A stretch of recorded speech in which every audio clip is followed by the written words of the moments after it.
How long does it actually take to make a RIFTS character? Let's find out.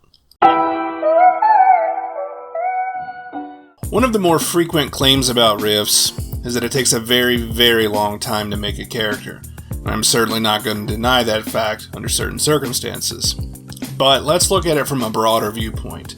I think it's safe to say a lot of people have heard of RIFTS. I think it's even safer to say that a lot of people have dipped their toes in it. Generally, when this happens, there's a lot to take away from that initial experience.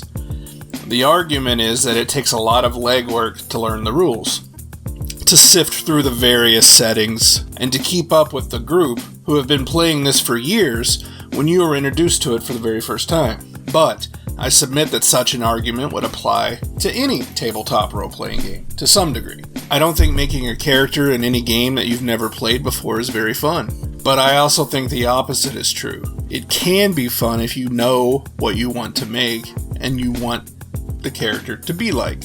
So what I'm going to do here is roll up a character that I already know how to make.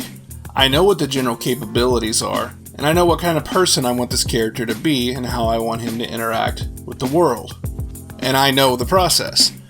This is not a tutorial on how to make a character, but rather an example of how a player who is already familiar with the game would make a starter character from the core rulebooks and nothing more. We already know playing for the first time can be overwhelming and tedious, but how does the game play once you've done it for a while and you've gotten used to things? That's what I want to explore here, and then you can judge for yourself whether your expectations can be met. Now, when I start making a character, I don't always follow the exact steps. The way they're written in the books is a little cumbersome, and I think it's primarily to teach you what you need to know in order to make a character, but once you've gotten used to that process, you can kind of just pace yourself. So my step one for me is, what kind of OCC, or class, do I want this new character to be? In this example, I'm going to use the Rogue Scholar. Knowing that, and knowing that he's a human, I'll proceed in rolling up the stats by using the Rift Ultimate Edition core rulebook. So, first and foremost, we're going to go ahead and write all the stats down. IQ, ME, MA, PS, PP, PE, PB, and Speed. So, let's go down the list. 11.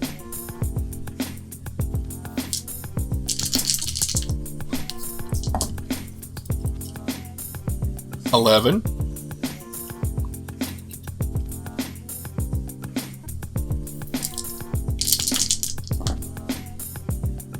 14.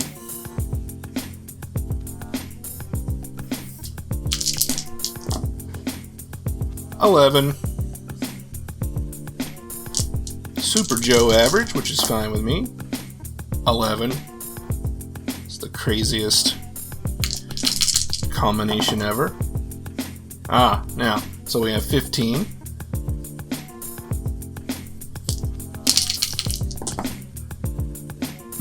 15 again.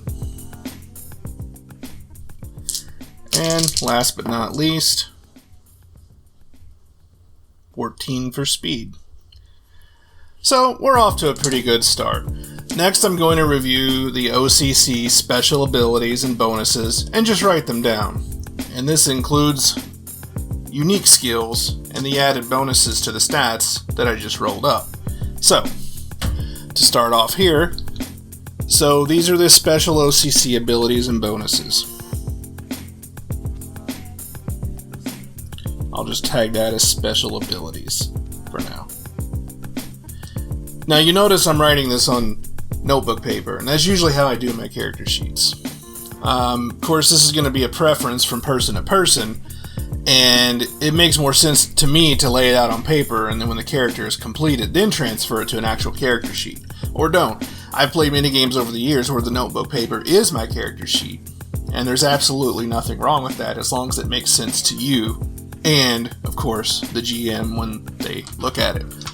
So, very first off, I'm not going to go over each of these abilities, I'm just going to write them down.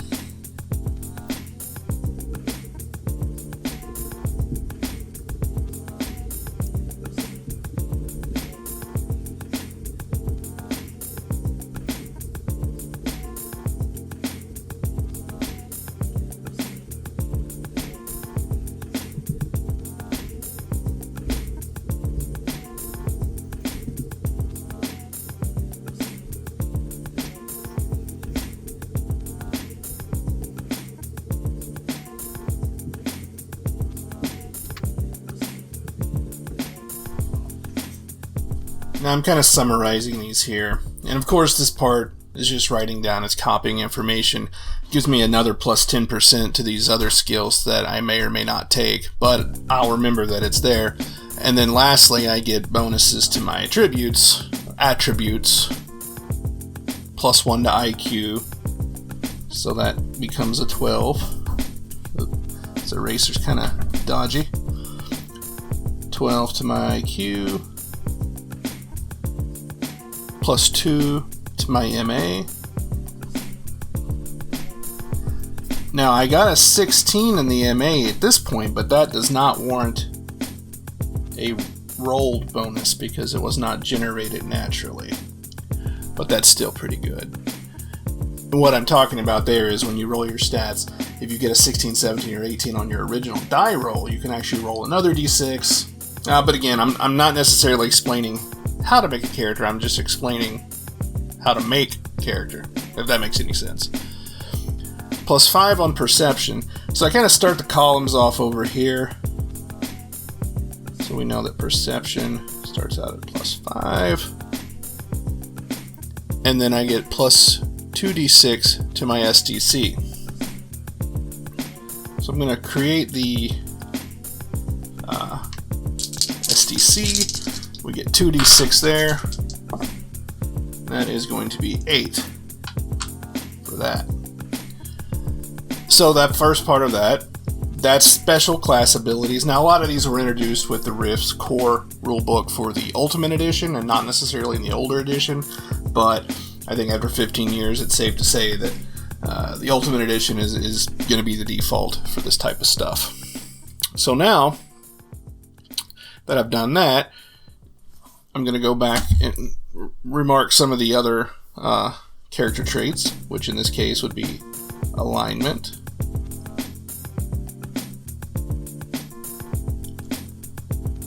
any, but tends to be good or unprincipled. I think unprincipled is probably a pretty good match for this character. And this is one of those things I was talking about where you don't have to painstakingly reread each alignment every time you make a character. It's only when you first learn how to play the game that this really becomes an issue. So, attribute requirements, I'm not going to write that down, but I do have the requirements. Racial requirements, none, but at least 40% are DBs, which I'm human, so that's fine. And then we get over here. These are the OCC skills. So obviously these are already pre-selected. So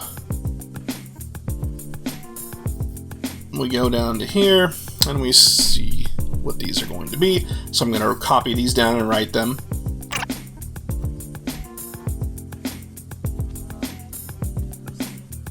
As I do this, I'm going to write the bonus beside it that I'm going to get, because later when I do look these up, I'm going to have to look up and see what the total is. But in this case,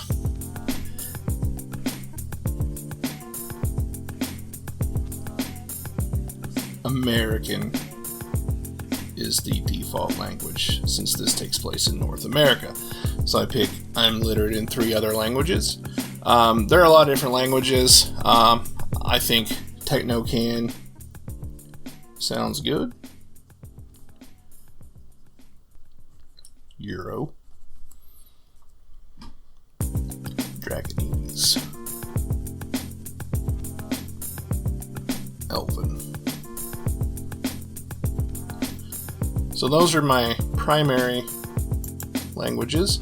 Now, the plus 50%, of course, is for the native language, and then plus 30% is for each of these.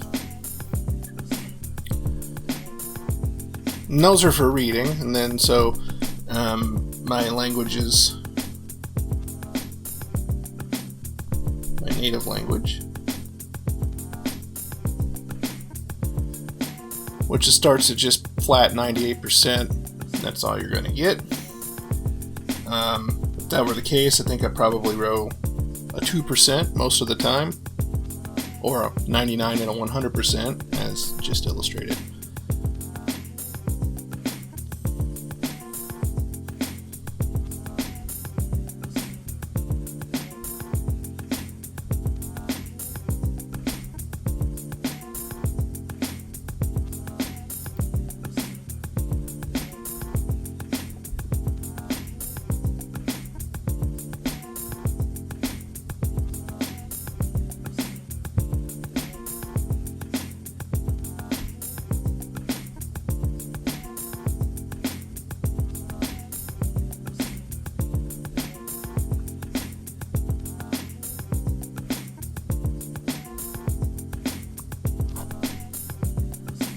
Now, these are the skills that every Rogue Scholar has, because that's just part of the class. However, at the tail end, you can see I get to pick what kind of piloting skill I want, as I did with my languages. So I'm going to go ahead and choose hover vehicle, just because I think those are cool.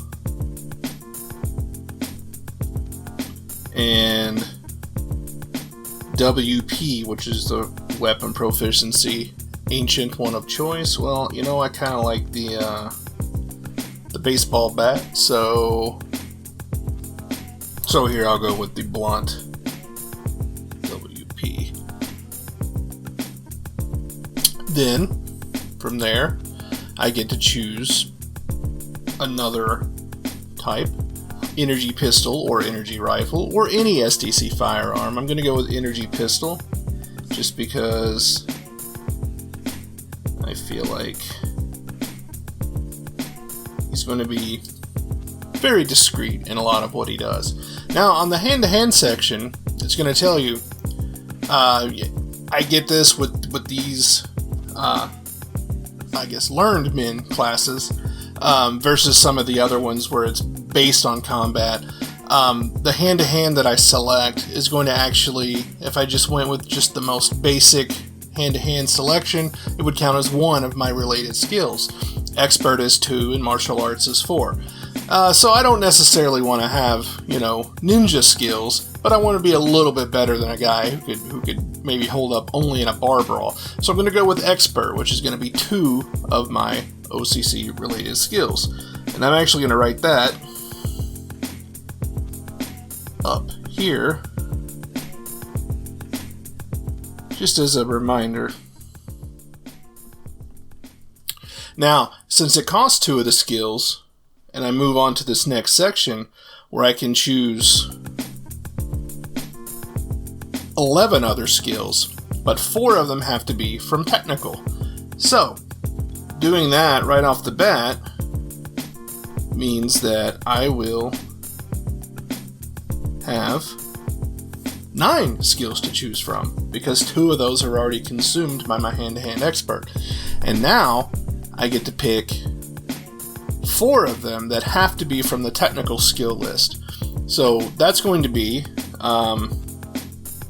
pretty cut and dried again. All my technical skills are going to be at 15, or plus 15% rather. So if I, like I said again, if I have an idea of what I want, I kind of know what's going to go here. So I'm going to go ahead and write those down.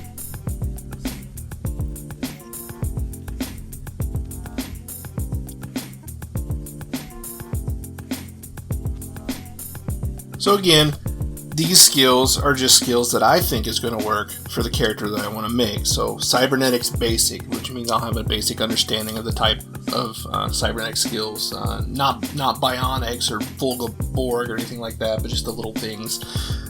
Jury rig, recycling, and salvage kind of gives you the feel that he's a scavenger or a picker who just kind of goes out and maybe goes dumpster diving to find various things that he can use later on to do repairs or to build little devices that are somewhat useful but temporary at best.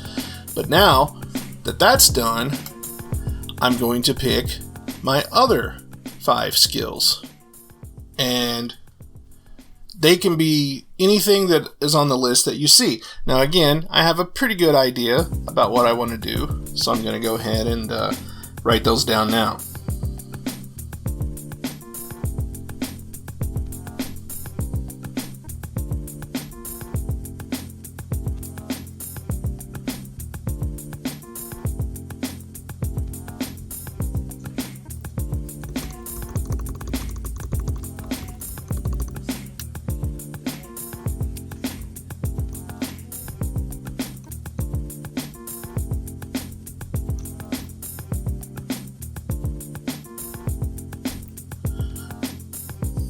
And that wraps up the OCC related skills.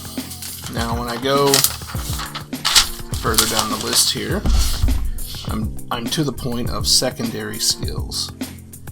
And again, I'm writing this on the back of the sheet, and I wouldn't put too much stock in that. It's just again, all personal preference. They make plenty of character sheets that have 1-2 pages, and that's not as big a deal as you might think. Now that I've completed my secondary skills, I will proceed, or to my related skills rather, I will proceed to my secondary skills. I get 3 secondary skills from the skills list. Now those are very specific and are very limited because these are just supposed to be the stuff that you kind of picked up along the way. So I'm going to go ahead and choose those, which of course come with no bonus of any kind. So with these 3 skills, I will take automotive mechanics,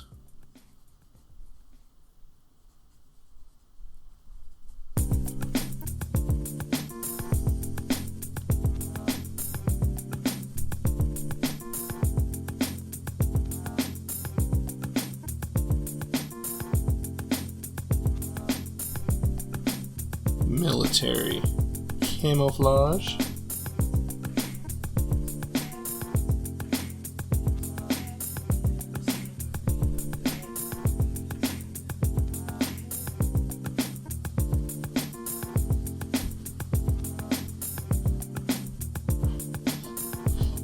and running.